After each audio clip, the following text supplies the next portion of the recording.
بسم اللہ الرحمن الرحیم۔ السلام علیکم۔ ڈائنامک پولیٹکس میں میں ہوں آپ کا ہوسٹ پروفیسر عبدالوحید شیخ۔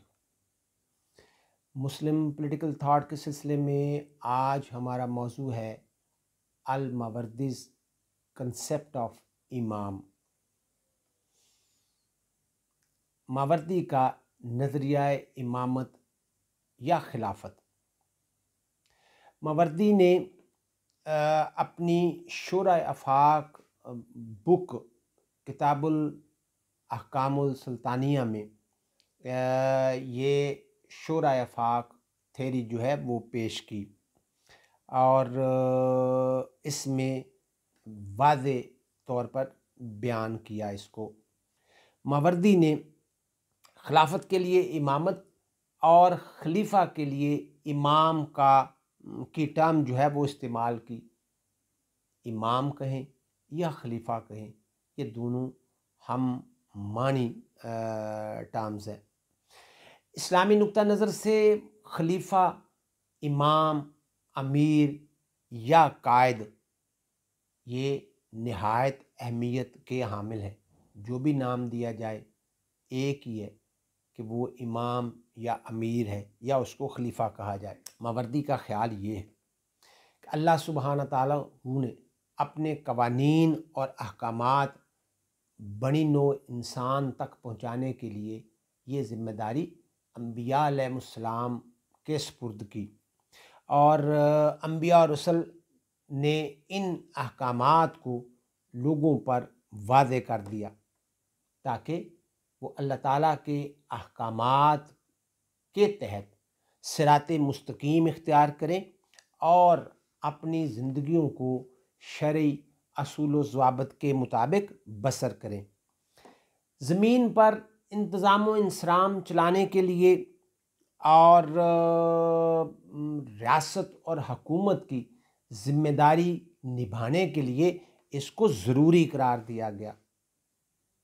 ماوردی کے خیال میں خلافت کا جو بنیادی مقصد ہے وہ معاشرے میں عدل و انصاف قائم کرنا، مساوات قائم کرنا، حقوق عوام تک پہنچانا، نیک و بد، خیر و شر اور حق و باطل میں فرق قائم کرنا۔ فطرت کا یہ تقاضا ہے کہ معاشرے کو نظم و ضبط کا پابند بنانے کے لیے لوگوں کے جو باہمی تنازعات ہیں ان کا تصفیہ کرنے کے لیے اور اس کے ساتھ ساتھ معاشرے میں مساوات قائم کرنے کے لیے لوگوں کو ان کے حقوق باہم پہنچانے کے لیے امام کا ہونا بہت ضروری ہے۔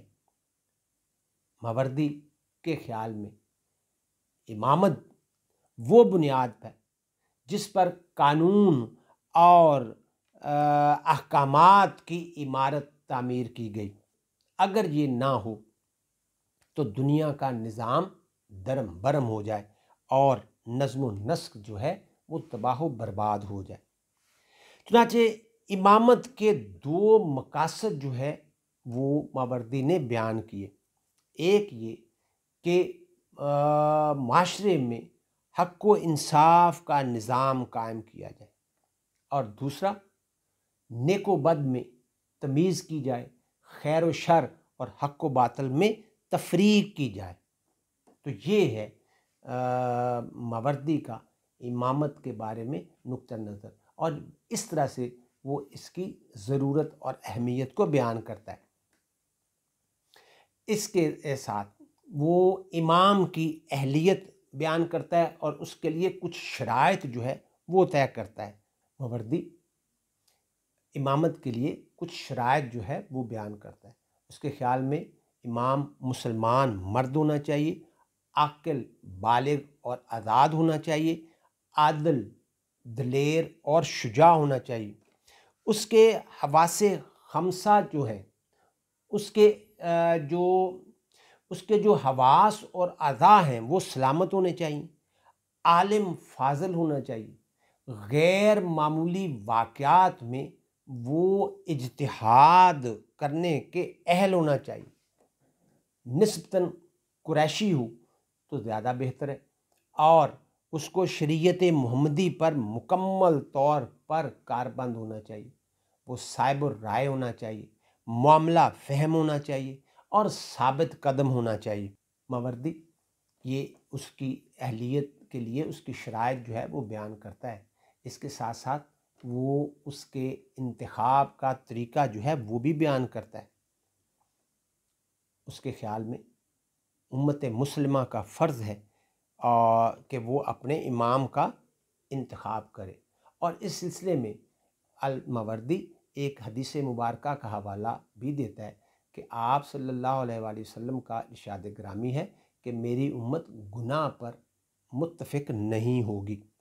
ماوردی اس سلسلے میں دو طریقے بیان کرتا ہے، ایک وہ ہے ایک یہ ہے کہ انتخاب جو ہے وہ بذریعہ اہل الرائے ہونا چاہیے، جس کو وہ کوالیفائڈ ووٹر قرار دیتا ہے، اور دوسرا یہ ہے کہ سابقہ پاس جو امام ہے اس کے ذریعے اس کی نامینیشن جو ہونی چاہیے۔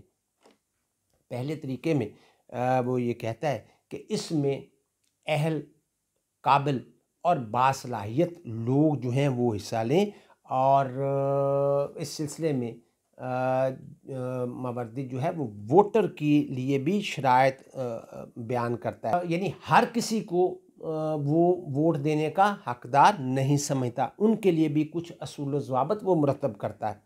اور اس سلسلے کے مطلب اس پہلی جو انتخاب کا طریقہ ہے، اس سلسلے میں وہ حضرت ابوبکر صدیق رضی اللہ تعالیٰ عنہ کے انتخاب کی مثال دیتا ہے۔ اس کے علاوہ وہ دوسرا طریقہ جو ہے اس کی بھی بات کرتا ہے کہ جو سابقہ امام ہے یا خلیفہ ہے اس کے ذریعے نئے خلیفہ کا انتخاب جو ہے وہ کیا جائے، اور اس سلسلے میں ماوردی اس چیز کو وہ اسلامی نقطہ نظر سے جائز سمجھتا ہے اور اس کو درست طریقہ قرار دیتا ہے۔ اس کے خیال میں متقی، پرہیزگار، اہل، قابل اور باصلاحیت فرد جو ہو اس کو امام نامزد کیا جا سکتا ہے، اور اس سلسلے میں وہ مثال دیتا ہے حضرت عمر فاروق رضی اللہ تعالیٰ عنہ کی، کہ جب حضرت عمر فاروق رضی اللہ تعالیٰ عنہ کا انتخاب جو ہے وہ کیا گیا تو پہلے مرحلے میں جو باقاعدہ حضرت ابوبکر صدیق رضی اللہ تعالیٰ عنہ کا انتخاب ہوا، اور دوسرے طریقے کے تحت وہ حضرت عمر فاروق رضی اللہ تعالیٰ عنہ کی مثال دیتا ہے۔ اس کے ساتھ ساتھ ماوردی امام کی برطرفی کی بھی بات کرتا ہے کہ 3 صورتوں میں امام کو برطرف یا معزول کیا جا سکتا ہے۔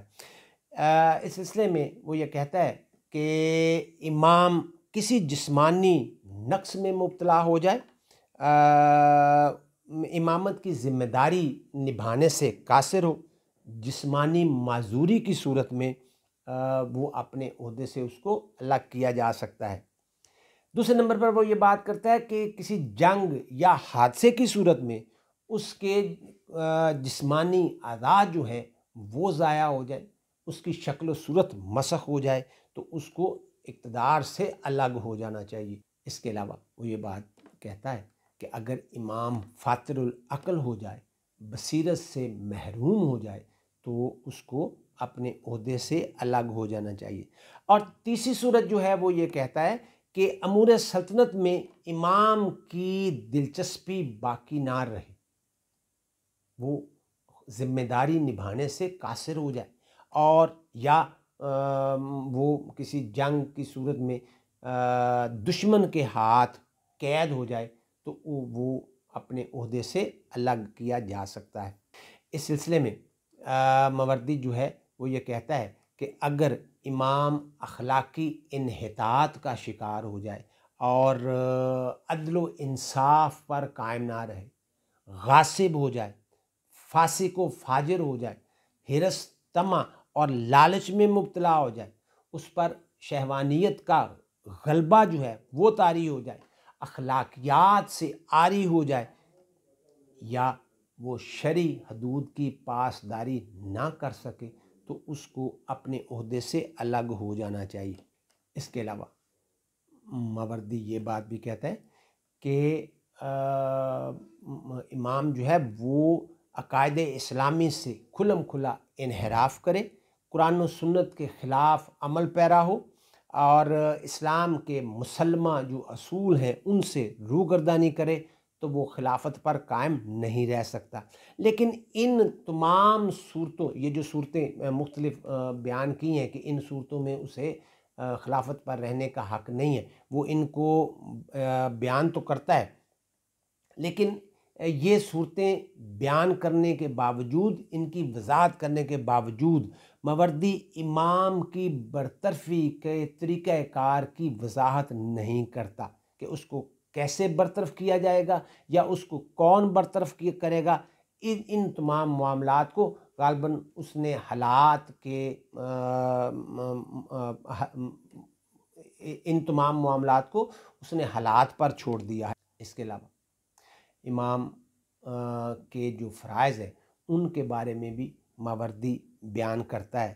ماوردی یہ کہتا ہے کہ امام کا یہ فرض ہے کہ وہ رعایا اور رعایا کے ساتھ اپنے بہترین تعلقات کو قائم کرے، اور ماوردی نے یہ اس بات پر زور دیا ہے کہ رعایا اور امام کے درمیان تعلقات جو ہیں وہ بہترین ہونے چاہیے۔ ماوردی عوام اور رعایا کے ان تعلقات کو عقد قرار دیتا ہے۔ عوام امام کو خود منتخب کریں اور اس کی اطاعت کا عہد کریں، اس کی بیعت کریں، اس کی اطاعت کریں۔ امام اپنی ذمہ داریوں کو تسلیم کرے۔ ماوردی کے ان خیالات سے ہم یہ دیکھتے ہیں کہ ہابز، لاک اور روسو متاثر نظر آتے ہیں، اور انہوں نے امام اور رعایا کے اس تعلق کو سوشل کانٹریکٹ تھیوری کی بنیاد قرار دیا۔ ماوردی کے خیال میں امام کا جو فرض اولین ہے وہ تحفظ دین ہے۔ اسے اعلاء کلمۃ اللہ کے لیے اپنی تمام طاقت جو ہے وہ صرف کرنی چاہیے۔ دین کی فوقیت کے لیے اسے اپنا پورا زور بازو اور قوت استدلال کو صرف کرنا چاہیے، اس کو بھرپور طریقے سے استعمال کرنا چاہیے۔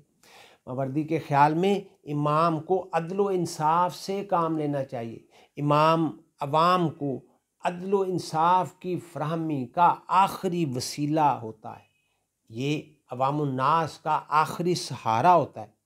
اگر امام عادل نہ ہو تو جو ماتحت عملہ ہے، حکومتی مشینری ہے، وہ بھی ہرگز پابندی نہیں کریں گے اور عوامی حقوق کو غصب کریں گے، عوام پر ظلم و ستم کے پہاڑ توڑیں گے، تو اس طرح سے معاشرے میں ظلم و استبداد قائم ہوگا۔ ماوردی کا خیال یہ ہے کہ امام کو عوامی حقوق کا سب سے بڑا محافظ اور علمبردار ہونا چاہیے۔ ملکی سرحدوں کی مکمل حفاظت کرنی چاہیے، یہ اس کی ذمہ داری ہے کہ وہ نہ صرف ملکی سرحدوں کی حفاظت کرے بلکہ اس کے لیے فوج کا باقاعدہ ایک محکمہ قائم کرے اور اس کو بہترین بنیادوں پر استوار کرے۔ ماوردی یہ کہتا ہے کہ کوئی بھی معاشرہ معاشرتی ترقی جب تک نہیں کر سکتا جب تک ملک کے اندر امن و امان قائم نہ ہو، تو یہ بھی خلیفہ کی یا امام کی ذمہ داری ہے کہ وہ ملک میں امن و امان قائم کرے، لوگوں کو حقوق کی دستیابی کو یقینی بنائے، تحفظ جان و مال کو یقینی بنائے، اور عوام کے دل میں جو حکومت کے لیے محبت ہے وہ اس کے جذبات پیدا کرے۔ اور یہ اس صورت میں ہو سکتا ہے جب عوام اور امام کے درمیان تعلق ہو، اور اس تعلق کی بنا پر لوگوں کے لیے کے جان و مال کا تحفظ کیا جائے، ان کے حقوق کو انشور کیا جائے، ان کو فیسیلیٹیٹ کیا جائے، معاشرے میں امن و امان قائم ہو، تو عوام کی طرف سے بھی اپنی حکومت اپنے امام یا امیر کے لیے یا خلیفہ کے لیے خیر سگالی کے جذبات اور نیک کلمات جو ہیں وہ نکلتے ہیں۔ ماوردی کا خیال یہ ہے کہ معاشرے میں جرائم کی روک تھام ہونی چاہیے۔ جرم جو ہے وہ معاشرے میں کسی نہ کسی طرح موجود ہوتا ہے۔ یہ جرائم جو ہیں وہ معاشرے کے معاشی، معاشرتی، سیاسی، اخلاقی انداز فکر میں ہیجان پیدا کرتے ہیں اور اس پر اثر انداز ہوتے ہیں۔ ماوردی کا خیال یہ ہے کہ امام کا یہ بھی فرض ہے کہ وہ معاشرے میں جرائم کا سد باب کرے، معاشرے کو ان جرائم اور جو سماج دشمن عناصر ہیں ان سے پاک کیا جائے، عوام کو تحفظ دیا جائے۔ ماوردی کے خیال میں وسیع مملکت کا نظام چلانے کے لیے خلیفہ کو قابل، اہل اور باصلاحیت لوگوں کی ضرورت ہوتی ہے۔ معاشرے میں برے عناصر کی بے حقنی کے لیے، ان کا راستہ مسدود کرنے کے لیے اور امور مملکت کو بآسن طریقے سے چلانے کے لیے اہل، ایماندار، متقی، پرہیزگار افراد کی ضرورت ہوتی ہے جن کا کام مفاد عامہ کا تحفظ ہوتا ہے۔